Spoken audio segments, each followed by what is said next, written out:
इस देश को गौरवशाली संविधान के निर्माता, संविधान देने वाले, करोड़ों करोड़ मसीहों, दलितों के मसीहा बाबा साहब अम्बेडकर को कोटि कोटि नमन करते हुए तथा सभी समाज में जन्मे संतों गुरुओं को नमन करते हुए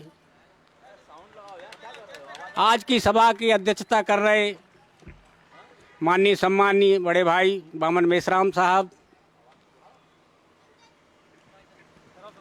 मंच पर उपस्थित सारे नेतागण, समाज सेवी, दूर दराज से आए मेरे बहुजन समाज के साथियों, सभी का वंदन अभिनंदन करता हूं। दोस्तों, एक छोटी सी कविता के साथ मैं अपनी बात को कहना चाह रहा हूं। हम सिंधु सभ्यता वाले हैं, जाति मेरी पहचान नहीं। हम सिंधु सभ्यता वाले हैं, जाति मेरी पहचान नहीं। हम मूल निवासी भारत के, हमको यह अभिमान है ही। SC ST OBC तीनों की कोई जात नहीं, ये जाति की सूची है, जाति मेरी पहचान नहीं।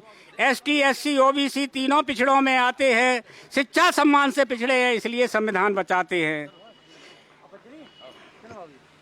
SC असूर कहलाता है, ST का घर द्वार नहीं, बचे हुए अब OBC तीनों का कोई सम्मान नहीं।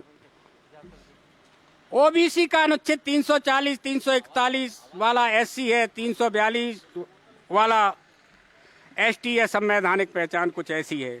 एक समय इतिहास हमारा, हम विश्व गुरु कहलाते थे, भारत सोने की चिड़िया था, हम विश्व विजयी कहलाते थे। प्रतिकांति तब सुंग किया, वैद्य रथ को छल से मार दिया, जाति भेद तब प्रबल हुआ और बौद्ध में भारत उजाड़ दिया। OBC ने गुलामी को स्वीकार किया, सेवा का अवसर पाया था। SC तो कुछ दिन दूर रहा और अछूत का जीवन पाया था। ST वाला स्वाभिमानी था, जिसने जंगल स्वीकार किया, बेघर रहकर दुख सहकर भी गुलामी से इनकार किया। SC ST OBC तीनों पिछड़ा वर्ग भी कहते हैं।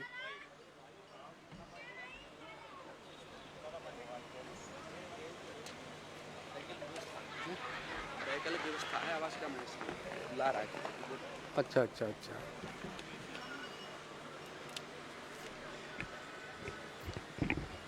पिछड़ों से कुछ अपने ही दूसरे धर्मों में चले गए, पिछड़े और धर्म परिवर्तन मूल निवासी पहचान को भूल गए। पिछड़े और धर्म परिवर्तन ये भारत के मूल निवासी हैं, ये बहुजन समाज हैं भारत के, इनकी संख्या 85 है। तीनों को लिखने वाले ही खुद स्वीकार कर लेते हैं, ये आर्य विदेश से आए हैं जो हमें गुलाम बनाते हैं। मेरी बात न मानो तो पढ़ लो किताब बोलगा से गंगा को, डिस्कवरी ऑफ इंडिया द होम आर्टिकल वेदा को। फिर भी बात समझ में ना आए तो DNA टेस्ट करा लेना, प्रतिशत में 1585 का हिसाब किताब लगा लेना। आओ लिख दो दीवालों पर, शासक अब हमको बनना है, गुलामी का एहसास करा के आंदोलन हमको करना है। यह बात समझ में आए तो अपनों को जाके बता देना और 6743 जातियों को बहुजन समाज बना देना, बहुजन समाज बना देना। दोस्तों, आज भारत मुक्ति मोर्चा, बहुजन क्रांति मोर्चा, माननीय मेश्राम साहब ने जो EVM भंडाफोड़ राष्ट्रव्यापी परिवर्तन यात्रा चल रही है, पूरे देश में चल रही है, महान समतावादी पार्टी उसका जहां समर्थन करती है और पूरी यात्रा में शामिल रहेगी। दोस्तों, EVM के साथ साथ इस देश में एक और बहुत बड़ी बीमारी है, हिंदू मुस्लिम की। ये बीमारी बहुत खत्म होनी चाहिए और ये विचारों से खत्म की जा सकती है। सदियों से इस देश में विचारधारा की लड़ाई रही है, हमारे महापुरुषों ने ये लड़ाई विचारधारा की लड़ी।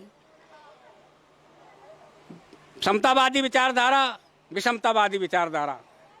और आज जो झगड़ा है इस देश में, बाबा साहब के संविधान को लेके और मनु के विधान को लेके एक बहुत बड़ा झगड़ा है इस देश में। और जब तक इस देश में मनु का विधान रहा तो जातगत लोग पैदा होते रहे। काची घर में काची, गड़रिया घर में गड़रिया, चमारे घर में चमार, अहीर घर में अहीर, पासी घर में पासी, कश्यप घर में कश्यप, निषादे घर में निषाद, लोधी घर में लोधी। इस तरह से जातियों में लोग पैदा होते रहे। और जैसे ही बाबा साहब का संविधान इस देश में लागू हुआ तो लोधी के घर में मुख्यमंत्री बनने लगे, अहीर के घर में मुख्यमंत्री बनने लगे, चमार के घर में मुख्यमंत्री बनने लगे, कोरी के घर में राष्ट्रपति बनने लगे। तो दोस्तों, बहुत लंबी बात नहीं करना जानता हूं मैं, तो आपको करना है कि मनु का विधान मानना है या देश का संविधान मानना है, ये आपको तय करना है। आज हमारी माताएं बहनें बैठी हैं, किसी भी धर्म ने, मैं डंके की चोट पर कह सकता हूं, न तो इस्लाम ने कभी महिला को मौलाना बनाया, न किसी हिंदू मैथोलॉजी के मंदिर ने किसी महिला को पुजारी बनाया, न किसी ईसाई ने पादरी बनाया। लेकिन इस देश की महिला मुख्यमंत्री बनी है, प्रधानमंत्री बनी है, राष्ट्रपति बनी है, डीएम बनी है, एसपी बनी है, सुप्रीम कोर्ट की जज बनी है, हाई कोर्ट की जज बनी है। ये किसकी ताकत है? महिलाओं से पूछना चाहता हूं। ये संविधान की ताकत है, किसी धर्म की ताकत नहीं है। तो महिलाओं से भी मेरा अनुरोध है, जरा संविधान को पढ़ के देखें। दोस्तों, हमको 5 आर्टिकल पर काम करना चाहिए। राजनीति बहुत बड़ा सेक्टर है, वो मास्टर चाबी है। और माननीय बेसराम साहब बैठे हैं, इनके सानिध्य में हम काम करेंगे। महान समतावादी पार्टी निर्देशक जो देंगे वो काम करेंगे। एक कविता और कहता हूं, समय बहुत कम है, साहब बोलेंगे, समझाएंगे आपको, बस 2 मिनट। मनुवाद का पीछा छोड़ो जिसको हमने पाला है, विद्याओं से दूर हटा पहनाई कंठी माला है। मनुवाद का पीछा छोड़ो जिसको हमने पाला है, विद्याओं से दूर हटा पहनाई कंठी माला है। जिनके पुरखे चीन रूस में प्रवचन करने जाते थे, विद्याओं के चमत्कार से विश्व गुरु कहलाते थे। तक्षशिला, विक्रमाशिला, नालंदा देखो लाखों बच्चे पढ़ने जाते थे। शस्त्र शास्त्र में पारंगत लोग मुल्क को आते थे। हाय उन्हीं को भूल गए क्या पिया भांग का प्याला है, विद्याओं से दूर हटा पहनाई कंठी माला। चंद्रगुप्त को भूल गए हम जब परिवर्तन आया था, चंद्रगुप्त को भूल गए हम जब परिवर्तन आया था। काबुल और कंधार में जा जिन्होंने झंडा फहराया था। फाइयान ने जिसका वर्णन चीन में जाए सुनाया था। शैल्यूकस की लड़की भी आई, फिलिप्स को मार भगाया था। ऐसों को जो छोटा बताते, ऐसों को जो शूद्र बताते, उनकी आंख में जाला है, विद्याओं से दूर हटा पहनाई कंठी।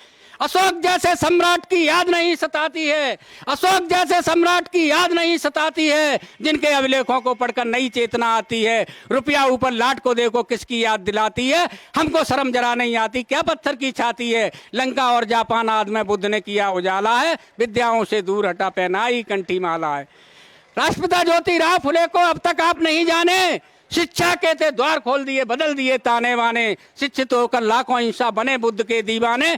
सुबह हुई अब आंखें खोलो, छोड़ दे कल्पित गाने। इसमें एक बूंद ना पानी, ये तो बादल काला है, विद्याओं से दूर हटा पहनाई कंठी माला। मनुवाद का पीछा छोड़ो जिसको हमने पाला है, विद्याओं से दूर हटा पहना। बौद्ध इंसा को इंसान बनाया, ताबेदारी छुड़वाई। सारे पिछड़े दल तो सोचो किसने मुक्ति दिलवाई। समा जलाई ज्योतिबा राव ने, समा जलाई भीमराव ने, और कर दिया उजाला है, विद्याओं से दूर हटा पहनाई कंठी माला। बौद्ध धर्म की जड़ को सींचा और सरसज बनाया है, ऐसे संविधान को लिखा वोट का हक दिलाया है। बाबा भीम बने न पीएम अब समझ में आया है, अब तो भैया शिक्षित हो गए, मनुवाद क्यों छाया है। गंगा समझिए शाक्या नाया, ये तो गंदा नाला है, विद्याओं से दूर हटा पहनाई कंठी माला है। सारे बहुजन मिलकर जागो भारत नया बनाने को, सारे बहुजन मिलकर जागो भारत नया बनाने को। आता है कैसे इंकलाब बतला दो आज जमाने को। गौरवमय इतिहास तुम्हारा कण कण देता नारा है, और चंद्रगुप्त सम्राट अशोक का ये इतिहास तुम्हारा है, ये इतिहास तुम्हारा है। नमो बुद्धाय, जय भीम, जय मूल निवासी। बहुत बहुत धन्यवाद माननीय डॉक्टर इतवाई लाल साक्य, राष्ट्रीय अध्यक्ष महान समतावादी पार्टी, जिन्होंने मार्गदर्शन किया। अब मैं आमंत्रित करना चाहता हूँ माननीय मनीराम वर्मा साहब, सेवानिवृत्त सहायक कुल सचिव बुंदेलखंड विश्वविद्यालय झांसी, वो आए, उनके लिए आमंत्रण दिया जाता है। और बहुत ही संक्षिप्त में अपनी बात रखें, बहुत संक्षिप्त में।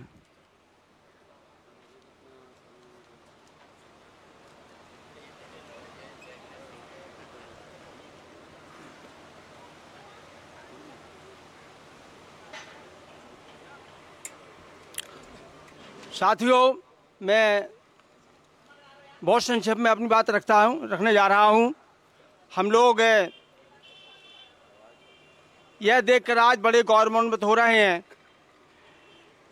कि भारतवर्ष के तृतीय सपूत, अगर हम अम्बेडकर साहब को प्रथम सपूत और माननीय काशीराम जी को द्वितीय सपूत, तो हम साहब मेश्राम जी को तृतीय सपूत की परिभाषा देते हैं, भारतवर्ष के तीसरे सपूत। साथियों, 2 शब्द में मैं अपनी बात कहना चाहता हूं।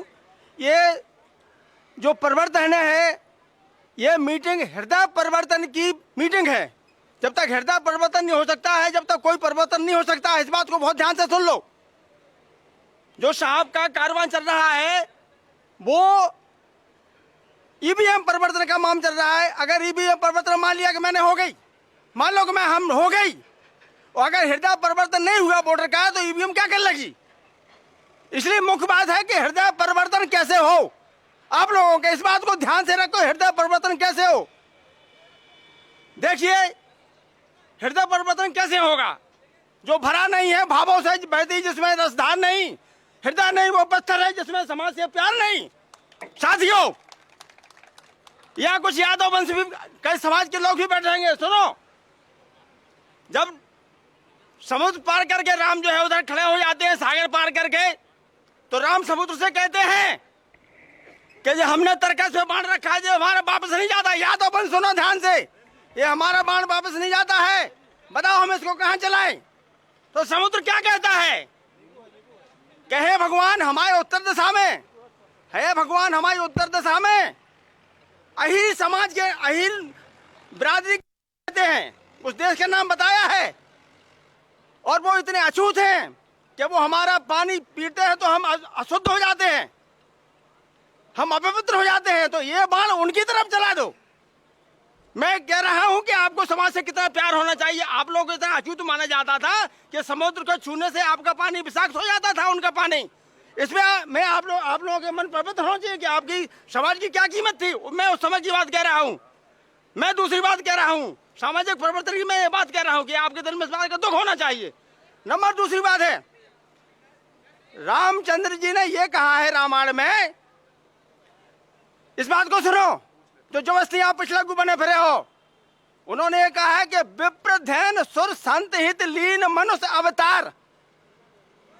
विप्र माने ब्राह्मणों के लिए हमने अवतार लिया, विप्र धैनु गाय के लिए अवतार लिया, और सुर माने देवताओं के लिए अवतार लिया। विप्र धैन सुर संत हित लीन मनुष्य अवतार, हमने चार के लिए अवतार लिया है। तो क्या उन चार में आते हो आप? अरे जवाब दो, आते हो कि नहीं आते हो? नहीं आते हो ना, तो काय पिछले क्यों बने फिर रहे, मानना मान में तेरा मान।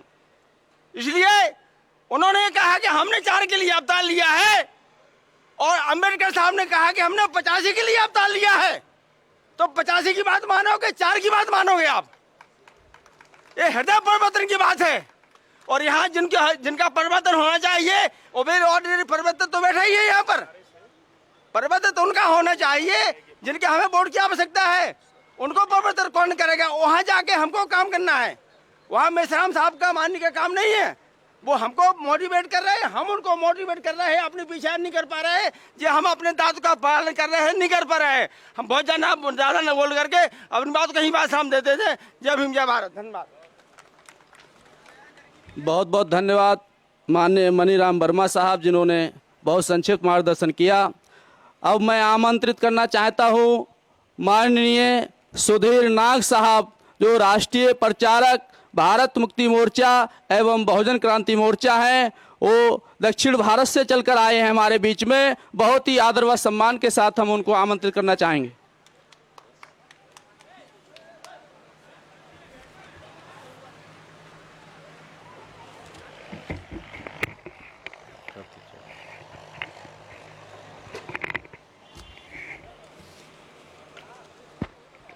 साथियों, आज ईवीएम भंडाफोड़ राष्ट्रव्यापी परिवर्तन यात्रा आपके ज़िले में, झांसी ज़िले में आ पहुंची है। इस यात्रा का जो मकसद है ईवीएम भंडाफोड़, इसके बारे में मैं कुछ चंद शब्दों में यहाँ पर आपके सामने कुछ महत्वपूर्ण बातों को रखना चाहूँगा। जो कि यह जो विषय बताया गया है, ईवीएम भंडाफोड़ परिवर्तन यात्रा क्यों, ईवीएम के गड़बड़ी में कांग्रेस और बीजेपी किस तरह से शामिल है, और ईवीएम ने लोकतंत्र की हत्या करके ब्राह्मण तंत्र को, ब्राह्मणशाही को, ब्राह्मणिज्म को किस तरह से प्रस्तापित किया। इसके उपरांत देश संविधान और लोकतंत्र को बचाने के लिए ये यात्रा, परिवर्तन यात्रा पूरे भारत भर में निकाल रहे हैं। इसमें जो हम बात बताना चाहते हैं, लोकतंत्र की जो हत्या, ईवीएम के माध्यम से लोकतंत्र की हत्या हो रही है, ये पूरे भारत भर में हमारे एससी, एसटी, ओबीसी माइनॉरिटीज़ के लोगों को हम बताना चाहते हैं।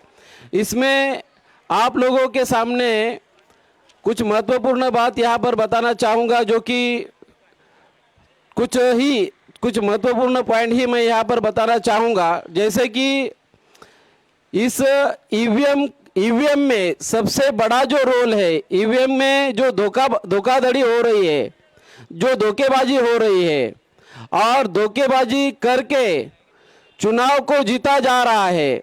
2004 में कांग्रेस ने चुनाव जीता।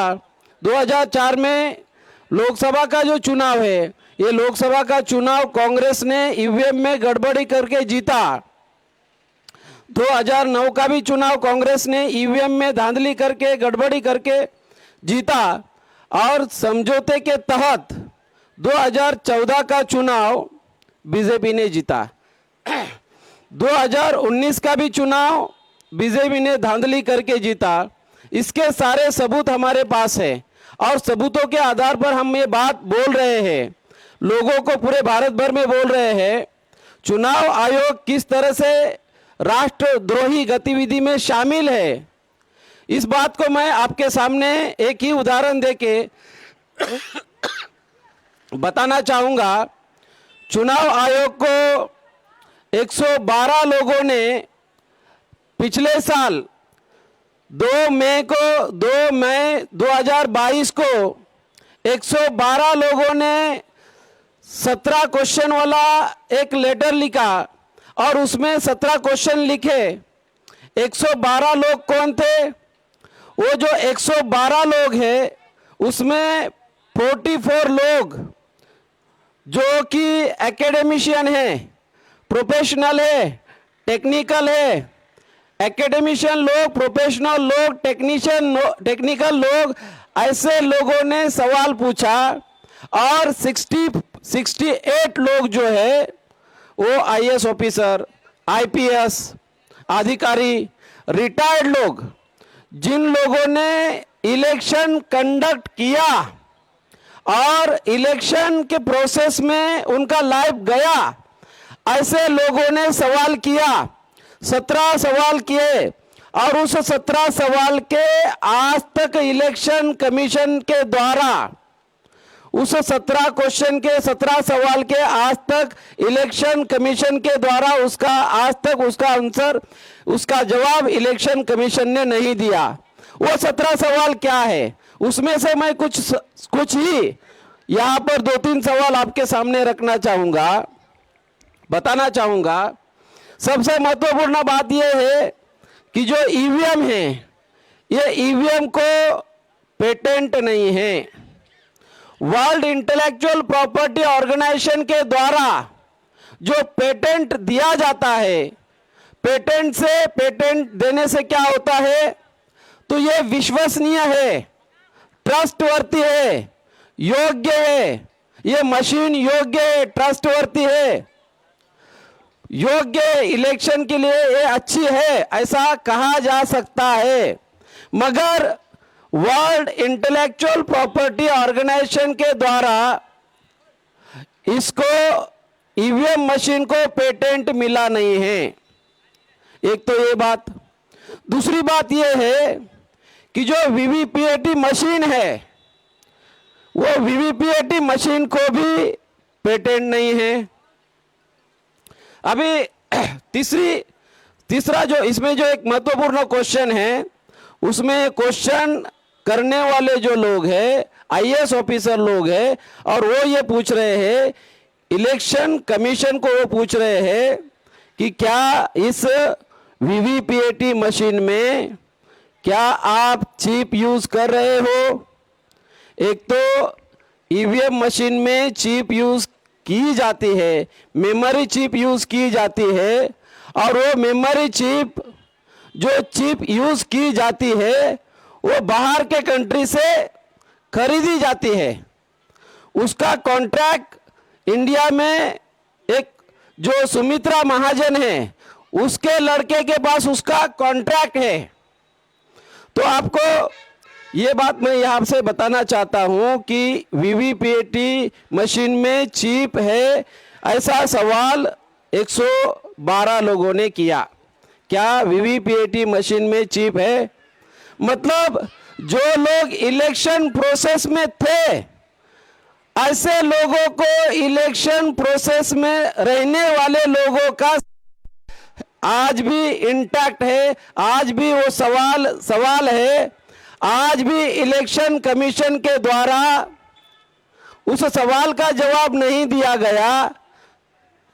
तो क्या ये कहा जा सकता है कि ये election free, fair and transparent है? ये कहा जा सकता है? दूसरी बात, आपको जो वीवीपीएटी मशीन होती है, उस वीवीपीएटी मशीन में सिंबल लोड करना पड़ता है, कैंडिडेट का नाम, सिंबल, क्रम लोड करना पड़ता है, उसके लिए लैपटॉप लगाना पड़ता है और ये बाहरी कॉन्ट्रैक्ट देके ये करना पड़ता है। मगर इलेक्शन कमीशन के वेबसाइट पर इसके बारे में इसके डिटेल्स में कोई भी इंफॉर्मेशन नहीं है।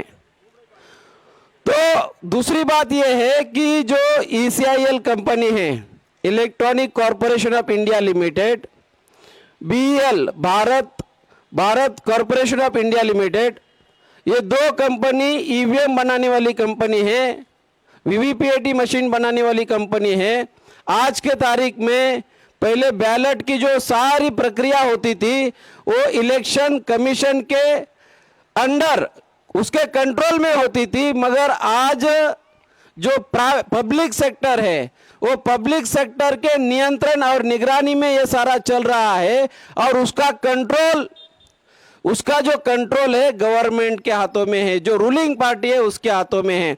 इसका मतलब ये जो आज जो इलेक्शन कमीशन के द्वारा जो धोखेबाजी हो रही है, ये धोखेबाजी हमारे लोगों को आज भी मालूम नहीं है। ये ऐसे बहुत सारे उदाहरण हैं, ऐसे बहुत सारे एग्जाम्पल है कि इलेक्शन कमीशन राष्ट्रद्रोही गतिविधि में शामिल है।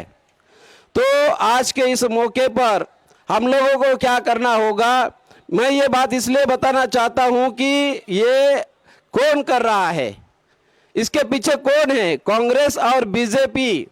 मतलब ये 3-3.5% लोग, ब्राह्मण लोग इसको अंजाम दे रहे हैं।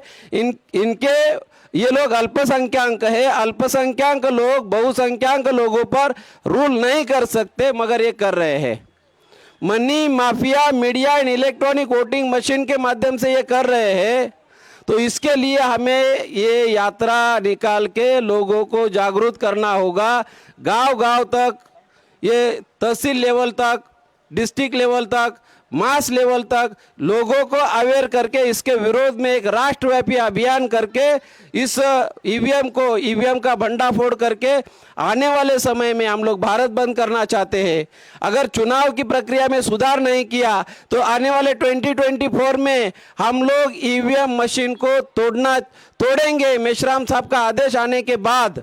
इतनी ही बात मैं यहाँ आपके सामने आज के इस मौके पर कहना चाहूँगा। धन्यवाद। बहुत बहुत धन्यवाद माननीय सुधीर नाग साहब, राष्ट्रीय प्रचारक बहुजन क्रांति मोर्चा एवं भारत मुक्ति मोर्चा, जिन्होंने ईवीएम के विषय में हम सबका मार्गदर्शन किया। अब मैं ये जो कार्यक्रम चल रहा है, इस कार्यक्रम को युवा साथी, समस्त मूल्यवासी बहुजन महानुभाव माननीय Waman Meshram Facebook page live के माध्यम से लाइव सुन सकते हैं। और जो भी मित्र बंधु इस आंदोलन से प्रेरित हैं उनको फ़ोन कर बता दीजिए कि इस कार्यक्रम को सुन सकते हैं। साथियों, अब इसी क्रम में मैं आमंत्रित करना चाहता हूं माननीय चांद मोहम्मद साहब, राष्ट्रीय प्रभारी, राष्ट्रीय मुस्लिम मोर्चा। बहुत ही आदर व सम्मान के साथ मैं उनको आमंत्रित करना चाहता हूं, वो आएँ और हम सब लोगों का मार्गदर्शन करें। बहुत बहुत धन्यवाद साथियों। पूरे देश में मूल निवासी बहुजनों को हजारों समस्याओं के मुक्ति के लिए पूरे भारत भर में भारत मुक्ति मोर्चा के राष्ट्रीय अध्यक्ष एवं बहुजन क्रांति मोर्चा के राष्ट्रीय संयोजक मान्यवर वावन मेश्राम साहब के नेतृत्व का सोया हुआ है, संगठित नहीं है, जिसकी वजह से आज 3.5% मनुवादी पूरे देश के सिस्टम पर काबिज है और इस देश के संविधान और लोकतंत्र को खतरे में डालने का काम कर रहे हैं। उसे बचाने के लिए मूल निवासी नायक मान्यवर वावन मेश्राम साहब के नेतृत्व में ये ईवीएम भंडाफोड़ परिवर्तन यात्रा चलाई जा रही है। इसमें आप सभी को, हम सभी को मिलकर साथ सहयोग करना है। आने वाले नस्लों के लिए, वजूद के लिए, अस्तित्व के लिए, अधिकारों के लिए हमें लड़ाई लड़ना है। हम सभी मिलकर लड़ाई लड़ेंगे। इस आशा अपेक्षा के साथ आपने मेरी बात सुना, इसके लिए आभार, धन्यवाद। बहुत बहुत धन्यवाद माननीय चांद मोहम्मद साहब, राष्ट्रीय प्रभारी राष्ट्रीय मुस्लिम मोर्चा। उन्होंने हम सबका मार्गदर्शन किया। अब मैं बिना विलंब के आमंत्रित करना चाहता हूं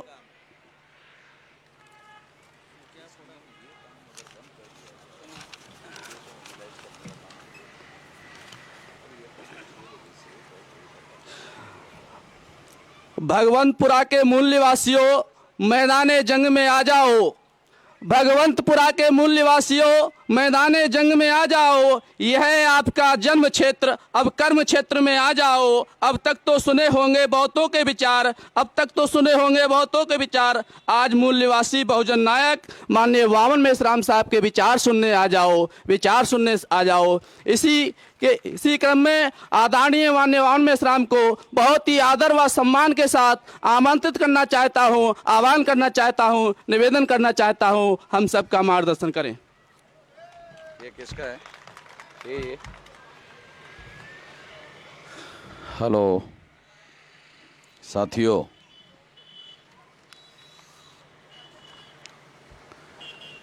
आज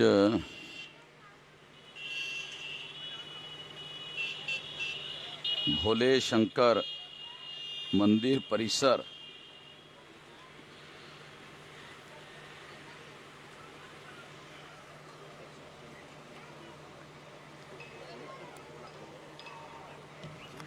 भोले शंकर मंदिर परिषद मऊ रानीपुर रोड भगवंतपुरा झांसी, यहाँ पर जो कार्यक्रम हो रहा है भारत मुक्ति मोर्चा के द्वारा, बहुजन क्रांति मोर्चा के द्वारा, ये ईवीएम भंडाफोड़ परिवर्तन यात्रा का कार्यक्रम है। साथियों,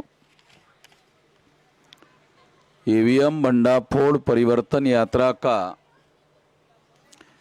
जो कार्यक्रम चल रहा है वो कार्यक्रम 21 फरवरी 2023 से इसको शुरू किया गया और 21 फरवरी 2024 तक, यानी साल भर चलेगा, 365 दिन तक चलेगा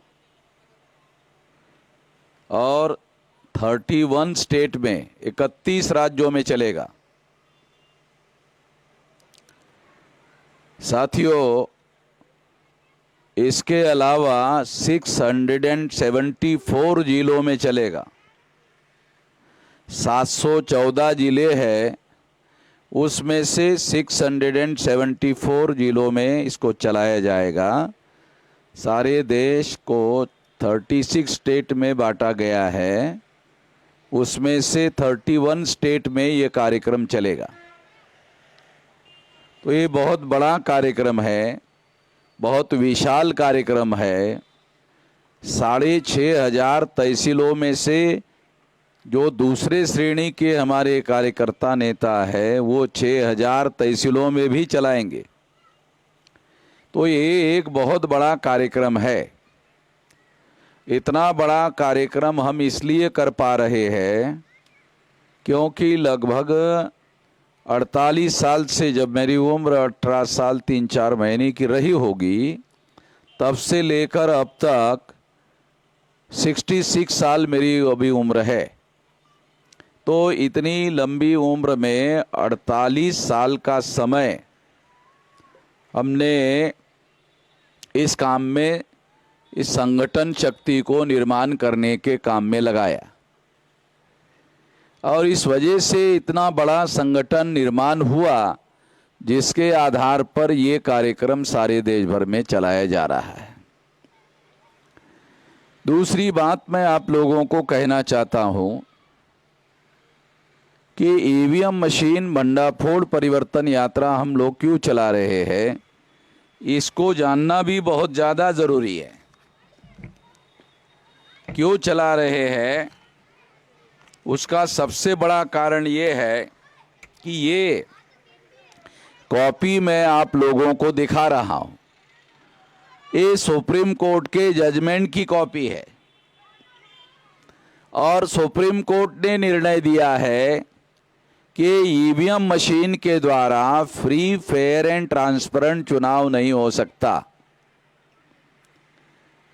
फ्री यानी भ्रष्टाचार मुक्त चुनाव नहीं हो सकता, फेयर यानी निष्पक्ष चुनाव नहीं हो सकता, ट्रांसपेरेंट यानी पारदर्शी चुनाव नहीं हो सकता। ये तीनों शब्दों को मिलाकर अगर एक शब्द बनाया जाए तो बनाया जा सकता है कि ईवीएम मशीन के द्वारा घोटाला करके चुनाव कराए जा रहे हैं। ये सुप्रीम कोर्ट का कहना है और सुप्रीम कोर्ट ने ये जो कहा वो सारे सबूतों को छानबीन करने के बाद कहा।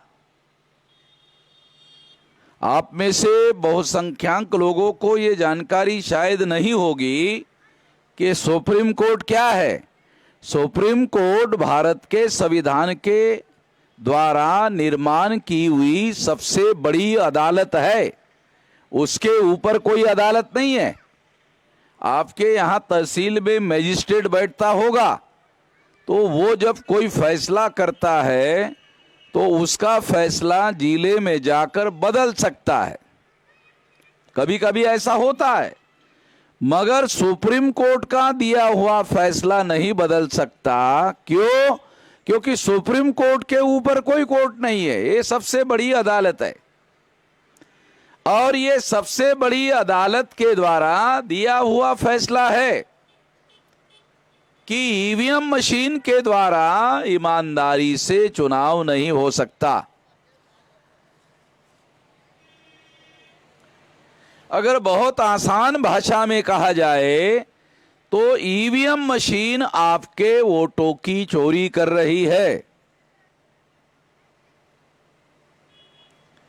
और अगर एक बात और कहा जाए कि आपने अगर राम नारायण को वोट दिया तो आपका वोट राम नारायण के नाम पर जमा नहीं होता है और राम प्रसाद के नाम पर चला जाता है। इसका मतलब यह है कि आप जिसको चुनना चाहते हैं वो चुनकर नहीं आता, जिसको चुनना नहीं चाहते वही चुनकर आता है। ये ईवीएम मशीन का चमत्कार है जिसे लोकतंत्र कहा जाता है। क्यों कहा जाता है? आप लोग चुनते थे इसलिए लोकतंत्र। आप लोग हो और आप चुनते थे इसलिए इसको लोकतंत्र कहा जाता था। अब क्या हो रहा है, ईवीएम चुन रही है, लोकतंत्र खत्म हो गया, ईवीएम तंत्र आ गया। पहले जब आप विधायक को और सांसद को करेंगे, आपको क्यों पूछेंगे? तो ये निर्णय सुप्रीम कोर्ट के द्वारा दिया गया कि ईवीएम मशीन के द्वारा ईमानदारी से चुनाव नहीं हो सकता, इसलिए ये सुप्रीम कोर्ट के जजमेंट की कॉपी लेकर के मैं ये चल रहा हूं कि ये सुप्रीम कोर्ट कह रहा है। दूसरी बात, ये निर्णय कब दिया? 8 अक्टूबर 2013 को।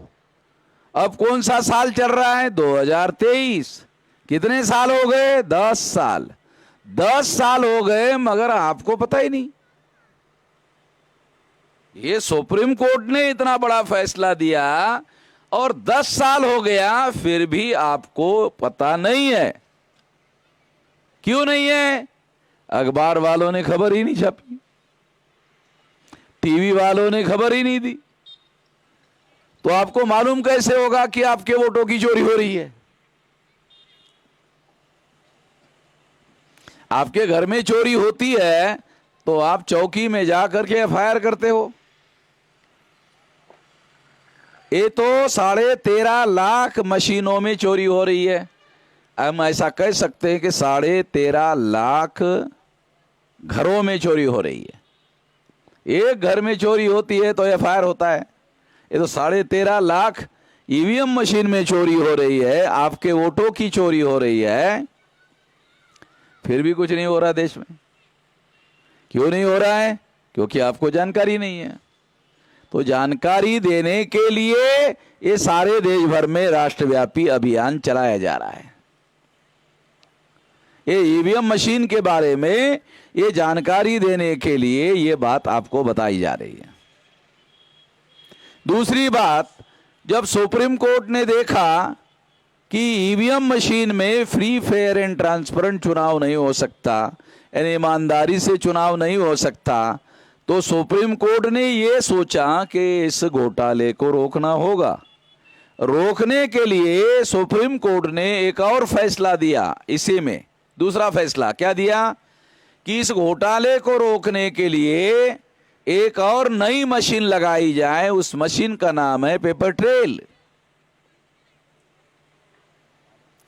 तो अभी जो चुनाव हो रहा है ना, उसमें एक मशीन नहीं 2 मशीन होती है। केवल ईवीएम मशीन नहीं, पेपर ट्रेल मशीन भी होती है। और ये मशीन 2014 से लगी। तो जब ये मशीन लगी तब तक, शुरू से लेकर तब तक आप लोग 3 तरीके से वोट डालते आए हो। ये 3 तरीके से क्या वोट डालते आए हो थोड़ा आपको बताता हूं, तो घोटाला कैसे होता है आपको समझ में आएगा। क्योंकि आपको समझना है, मुझे नहीं समझना है। मैं तो समझ गया हूं। देखो, जब आप भारत में 26 जनवरी 1950 को जब संविधान लागू था, उस समय जब आप में से कोई बुजुर्ग आदमी उस समय रहा होगा, तो उस समय बैलेट पेपर होता था। उस समय मतपत्र जो है कागज का होता था। और जब आप बूथ पर जाते थे तो चुनाव आयोग के कर्मचारी आपको मतपत्र देते थे कागज का। फिर आप देखते थे कौन कौन कैंडिडेट है। पहले देखते थे कौन कौन कैंडिडेट है, फिर आप देखते थे उसके चुनाव निशान क्या है, गधा, घोड़ा, सुअर, कुत्ता। ऐसे चुनाव निशान नहीं होते। मैं उदाहरण के लिए बता रहा हूं ताकि मैं आपको उदाहरण देकर समझा सकूं। फिर आप सोचते थे किसको वोट दे, किसको वोट दे, किसको वोट दे, किसको वोट दे। चलो इस बार कुत्ते को वोट दे दिया जाए। उदाहरण दे के समझाने के लिए बता रहा हूं। चलो इस बार कुत्ते को वोट दे दिया जाए। बैलेट पेपर में फिर क्या करते थे आप? मोहर होती थी, मोहर होती थी। तो मोहर उठाते थे, उठा के ऐसे रखी थी, होती थी, उठाते थे। अरे शाही नहीं है, शाही होना चाहिए ना मोहर लगाने के लिए। अरे शाही नहीं है, तो फिर क्या करते थे आप लोग? तो इंक का पैड होता था, शाही लगाते थे, मोहर लगाते थे कि नहीं लगाते थे? है? और इस तरह से मोहर लगाते, शाही लगाते थे। और शाही लगाने के बाद में फिर मोहर जो है वहां लगाते थे। फिर देखते थे कि अच्छा कुत्ता कहाँ है, कहाँ है, कहाँ है, यहाँ है, यहाँ है। फिर वो मोहर जो है एक कुत्ते के निशान पर लगा कर ऐसे दे, बराबर लग गया है। उसके बाद में क्या करते थे? उसको फोल्ड करते थे, ऐसा ऐसा फोल्ड करते। अरे बड़ा हो गया है, थोड़ा छोटा करना होगा। फिर ऐसा और छोटा करते थे, फिर और छोटा करते थे, और छोटा करने के बाद बैलेट बॉक्स में डाल देते थे। ये होता था। अब ये बैलेट पेपर खत्म हो गया। अब क्या हुआ? ईवीएम मशीन आ गई। अब ईवीएम मशीन में वोट डालने के लिए गए, और डालने के लिए गए, और जाने के बाद आपने क्या किया? बटन दबाया। आपने जाने के बाद बटन दबाया। बटन दबाने के बाद में आपने देखा, मान लो आपने कमल के फूल पर बटन दबाया, हाथी का दबाया, साइकिल का दबाया, पंजे का दबाया, जिस किसी का भी दबाया, तो मोहर लगा हुआ निशान दिखना चाहिए ना। तो 2004-2009 में जो ईवीएम मशीन होती थी वो आंखों से दिखाई नहीं देता था। बैलेट पेपर पर जब आपको दिखाई नहीं देता था तो आप चश्मा लगा कर देखते थे कि साला लगा कि नहीं लगा। मैं कुत्ते को लगाना चाहता था, लगा कि नहीं लगा, देखते थे। मगर ईवीएम मशीन में 2004-2009 में जब आप बटन दबाया तो उस समय जो मशीन थी उसमें मोहर कहाँ लगी वो दिखाई नहीं देती थी। तो आदमी, वो वोटर जो है कंफ्यूज हो जाता था कि साला वो मेरा वोट इधर उधर तो नहीं गिर गया। ऐसा देखता था वोटर, ये इधर उधर तो नहीं गिर गया वोट। तो चुनाव आयोग का कर्मचारी देखता, अरे बुड़बक, बुड़बक ये बोलते हैं ना, अरे बुड़बक है ये वोटर जो है। वो उसको आता वो वोटर के पास आता और वोटर को कहता हो गया है। वोटर को क्या कहता? हो गया है। यानी उसको ऐसा लगता, पता नहीं चला वोट हुआ कि नहीं हुआ। तो वो कर्मचारी आकर कहता हो गया है। अच्छा, वोटर क्या कहता है? उसको आंखों से दिखाई देता नहीं, वो क्या कहता है? अच्छा हो गया है, हो गया है। कर्मचारी पूछता किधर से आए हो? कहा इधर से। जाओ इधर, जाओ इधर, उसको भगा देता। ठीक है। अब ईवीएम मशीन में आपको आंखों से दिखाई नहीं दिया कि आपने जिसको वोट दिया आपका वोट उसके नाम पर जमा हुआ या नहीं हुआ। इसके बावजूद भी वोट ईवीएम मशीन में चला जाता है। दिखता नहीं है मगर मशीन में चला जाता है, चला गया। ईवीएम मशीन में वोट जाने के बाद आपके वोट का रिकॉर्ड तैयार होता है ईवीएम में। उस रिकॉर्ड को क्या बोलते हैं? Electronic record.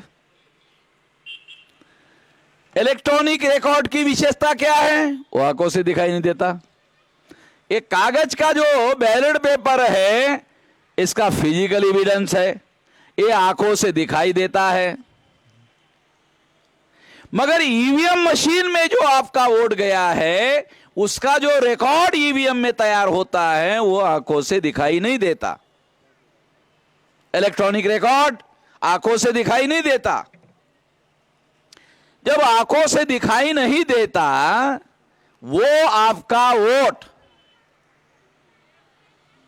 किसी और के नाम पर ट्रांसफर किया जा सकता है। कैसे?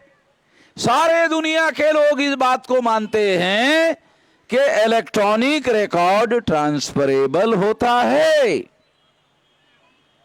इलेक्ट्रॉनिक रिकॉर्ड ट्रांसफरेबल होता है। सबूत चाहिए? लो सबूत देता हूं, क्योंकि सबूत के बगैर तो आप मानोगे नहीं। ये मोबाइल है इलेक्ट्रॉनिक। ये जो इलेक्ट्रॉनिक है इसमें आप मैसेज देते हो, आप भी देते रहते हो। तो राम नारायण लखनऊ के एयरपोर्ट पर बैठा है और राम प्रसाद दिल्ली में है। तो राम नारायण क्या करता है? राम प्रसाद जी, मैं लखनऊ के एयरपोर्ट पर बैठा हुआ हूं, थोड़ी देर में फ्लाइट में बैठूंगा और दिल्ली आऊंगा। मेरी फ्लाइट 1 घंटे में दिल्ली पहुंचेगी टर्मिनल 3 पर। आप टर्मिनल 3 पर आ जाना, मुझे रिसीव करके ले जाना। मैं दिल्ली में पहली बार आ रहा हूं, मैंने दिल्ली देखा नहीं है, आपका शुक्रगुजार रहूंगा। ऐसा मैसेज टाइप किया, मोबाइल पर इलेक्ट्रॉनिक साधन पर टाइप किया। अब ये टाइप किया हुआ जो मैसेज है इलेक्ट्रॉनिक रिकॉर्ड है, ये इलेक्ट्रॉनिक रिकॉर्ड है। ये राम नारायण ने तैयार किया, राम प्रसाद को भेज दिया, राम प्रसाद के नाम पर चला गया। इलेक्ट्रॉनिक रिकॉर्ड ट्रांसफरेबल होता है? आपके सामने करके दिखाया। इलेक्ट्रॉनिक रिकॉर्ड ट्रांसफरेबल होता है। आपका वोट का रिकॉर्ड ईवीएम में जमा है, इलेक्ट्रॉनिक रिकॉर्ड है।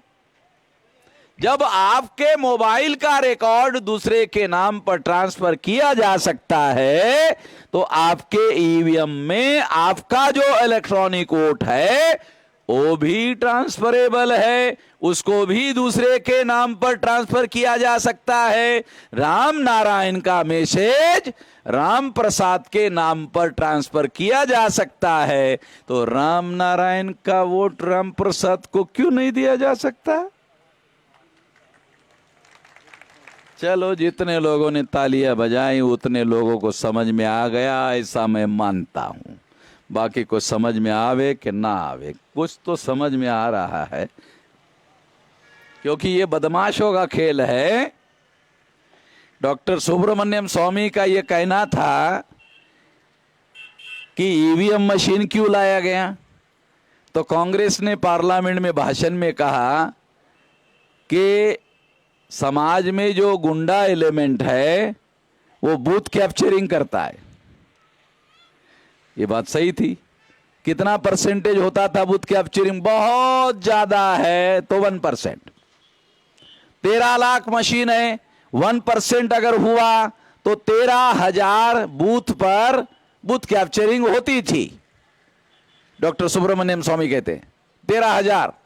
मगर जब से ईवीएम आ गई है तब से 100% बूथों पर होता है, हर मशीन में होता है। ओ डॉक्टर सुब्रमण्यम स्वामी कह रहा है जो अभी बीजेपी में है, और बीजेपी को इसका फायदा हुआ है।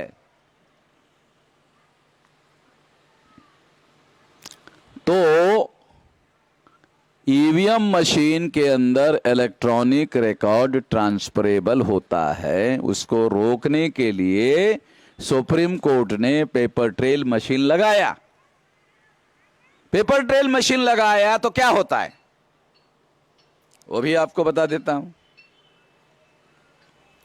अब आप ईवीएम पर वोट डालने के लिए गए, एक आदमी वोट डाल रहा है 2014 से, वोटिंग हो रही है 2004 से, 2009 आंखों से दिखाई नहीं देता था। 2014 में सुप्रीम कोर्ट ने पेपर ट्रेल मशीन लगाया। लगाने के बाद आप वोट डालने के लिए गए, एक वोटर होता है, 2 जगह रिकॉर्ड तैयार होता है। वोटर 1, रिकॉर्ड 2 जगह। एक रिकॉर्ड ईवीएम मशीन में, एक रिकॉर्ड पेपर ट्रेल में।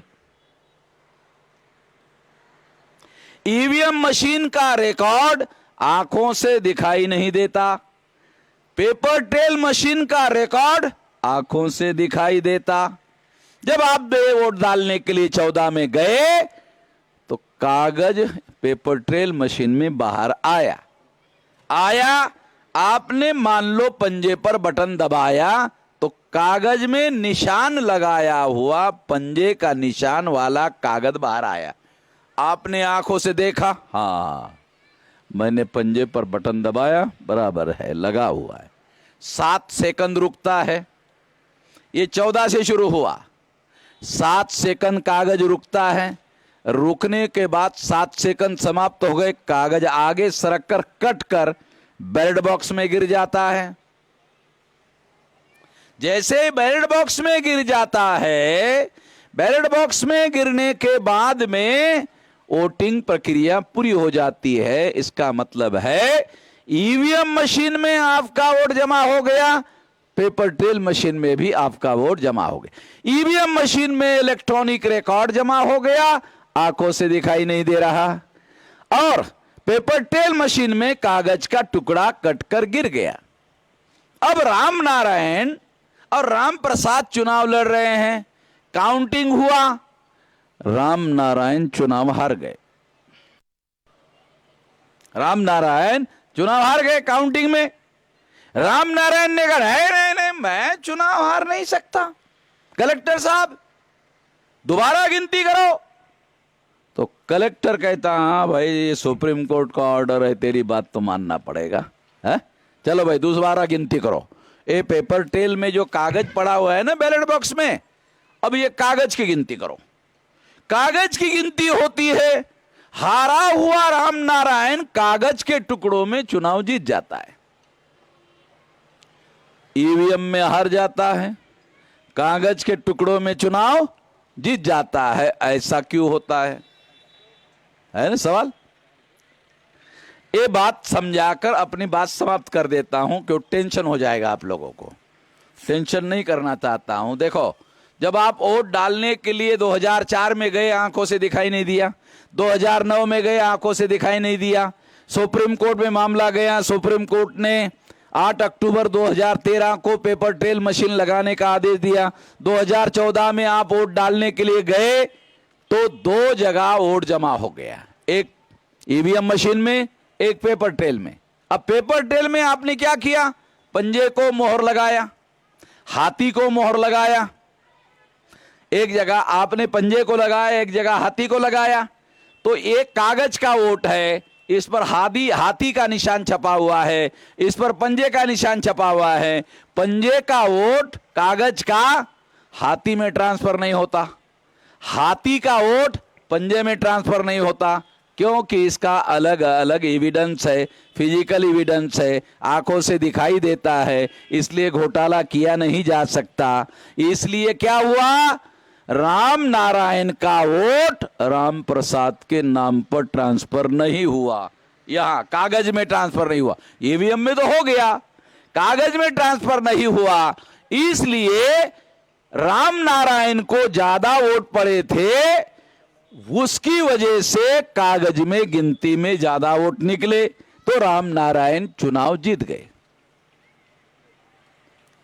ये मामला है। तो ईवीएम मशीन में घोटाला होता है, इसको सबूत के तौर पर इस तरह से प्रमाणित किया जा सकता है।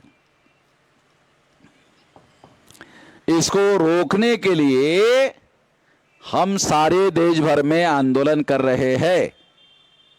आप लोगों को 1848 से लेकर 1956 तक बाबा साहब आम्बेडकर ने और फुले शाह आम्बेडकर ने 108 साल का संघर्ष किया, 108 साल, और आपको वोट का अधिकार दिया।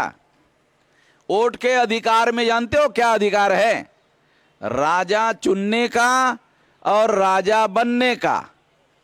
तो हमारे कितना समझ में आया, तो उन्होंने जवाहरलाल को चुना, जवाहरलाल नेहरू को, फिर लाल बहादुर शास्त्री को चुना, फिर इंदिरा गांधी को चुना, फिर राजीव गांधी को चुना।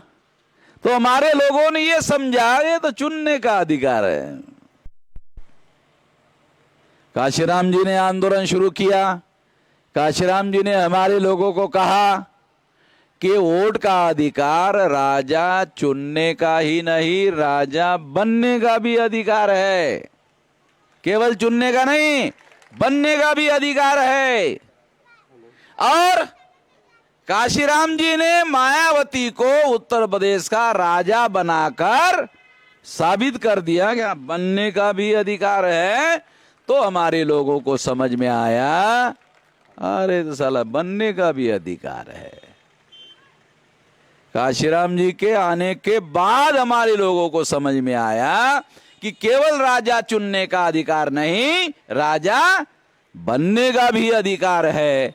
मगर ईवीएम मशीन में राजा बनने का अधिकार आपका खत्म हो गया, और ईवीएम मशीन ने आप लोगों को भिखारी बनाने का काम किया। इसको रोकना होगा, इस व्यवस्था को रोकना होगा और रोककर इसे खत्म करना होगा।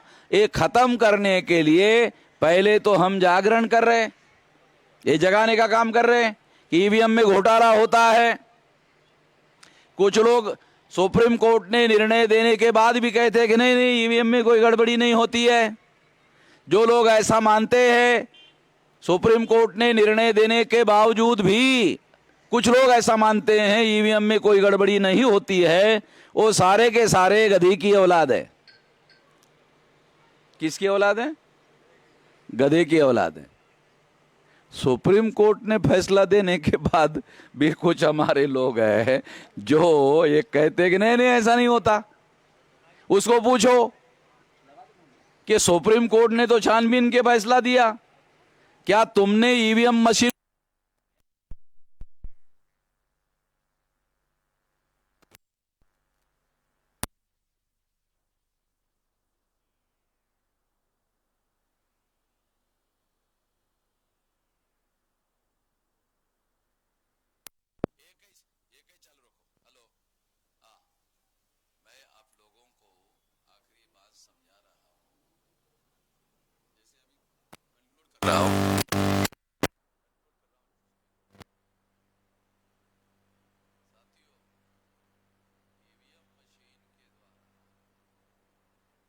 लोगों को राजा चुनने का जो अधिकार था, राजा बनने का अधिकार था, वो अधिकार खत्म हो गया।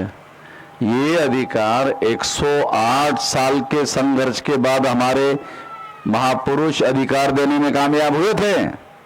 ये कभी घर बैठे मिला हुआ अधिकार नहीं है।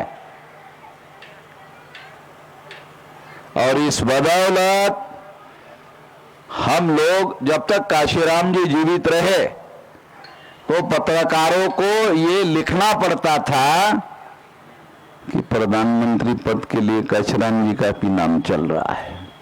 बने कि नहीं बने बात अलग है उन्हें, मगर उनका भी नाम चल रहा है। तो इसका मतलब ये है कि ये वोट के अधिकार के बदौलत है।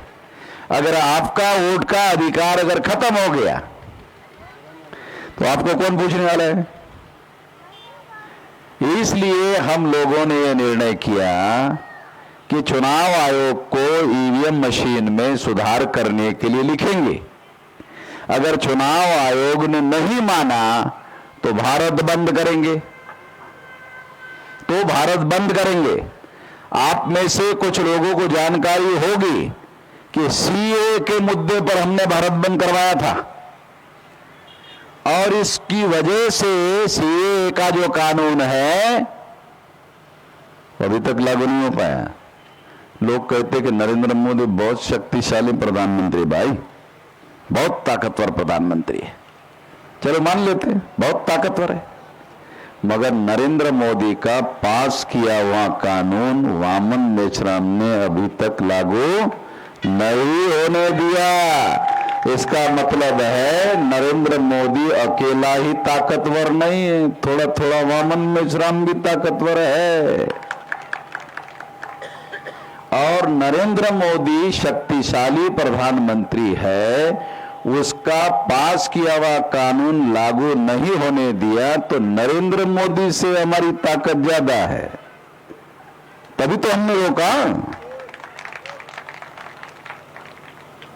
तो भारत बंद करेंगे, इसके बावजूद भी ईवीएम मशीन के अंदर सुधार करने का काम अगर नहीं किया चुनाव आयोग ने तो 2024 में ईवीएम मशीन फोड़ेंगे, ईवीएम मशीन फोड़ेंगे। पहले मैं ही फोड़ूंगा। हमारा एक आदमी पूना के पास नगर में उसने मशीन फोड़ दिया। मैंने पूछा अरे अकेले अकेले क्यों फोड़ा भाई, 15 लाख जगह फोड़ना है, अकेले अकेले फोड़ने से क्या होगा है, क्यों फोड़ा? कहा कि आपने 2022 में कहा 24 में फोड़ेंगे, तो इतना मेरे से रहा नहीं गया, इतना देरी से फोड़ेंगे तो मेरे से रहा नहीं गया, मौका मिल गया साला फोड़ दिया। तो मैंने फिर क्या हुआ, का FIR हो गया। अब फिर क्या हुआ? पुलिस वाले धर के लेके गए। अच्छा, फिर क्या हुआ? जमानत हो गई। फिर क्या हुआ? केस चला। फिर क्या हुआ? ये जज ने पूछा ये क्यों फोड़ा? तो क्या कहा कि मैंने आपका नाम लिया। यारे मेरा नाम ले लिया? आपका नाम ले लिया। कि वामन मेश्राम ने कहा क्या कहा? कि सुप्रीम कोर्ट ने कहा था ईमानदारी से चुनाव नहीं होता। का ये कागज तुमको किसने दिया? का वामन मेश्राम ने दिया। ये कौन से भाषा में लिखा होगा? अंग्रेजी में। तो अंग्रेजी पढ़ते हो क्या? मैं बिल्कुल नहीं जानता हूँ अंग्रेजी। अच्छा, तो वो वामन मेश्राम ने कहा इसमें सबूत है। अच्छा, मेरे पास ले आओ। जज के पास दिया। जज ने देखा सुप्रीम कोर्ट ने कहा है, चलो छोड़ दो, जाओ घर में जाओ। उसको निर्दोष छोड़ दिया। हमारे आदमी ने अकेले EVM फोड़ा और सुप्रीम कोर्ट का नाम लिया तो उसको निर्दोष छोड़ दिया। हम लोग अगर चुनाव आयोग नहीं मानेगा तो 2024 के चुनाव में लगभग 15 लाख बूथ रहने वाले हैं, तो 15 लाख बूथ पर मशीन फोड़ेंगे। 15 लाख बूथ पर। और जब फोड़ेंगे तो ये चुनाव स्थगित हो जाएगा। भारत सरकार और चुनाव आयोग बैठकर सोचेगी कि लोगों का EVM पर भरोसा नहीं रहा है। अभी आपने सोशल मीडिया में कर्नाटक में फोड़ा कि नहीं है? नौजवान लोगों ने फोड़ा कि नहीं कर्नाटक में? तो वो अभी मेरी बीमारी वहां भी पहुंच गई है। ये जो बीमारी में फैला रहा हो ना सारे देश भर में फोड़ने वाली, वहां भी पहुंची है। अभी 4-5 स्टेट में होने वाला है, वहां भी फोड़तोड़ होने वाली है। मैं नहीं करवा रहा हूं, मगर लोगों को गुस्सा है, चला EVM हमारे वोटों की चोरी कर रही। तो आने वाले समय में अगर चुनाव आयोग ने ईमानदार EVM मशीन नहीं बनाई तो EVM मशीन लोग फोड़ेंगे। तो क्या ईमानदार मशीन अगर चुनाव आयोग ने नहीं लगाई तो EVM फोड़ने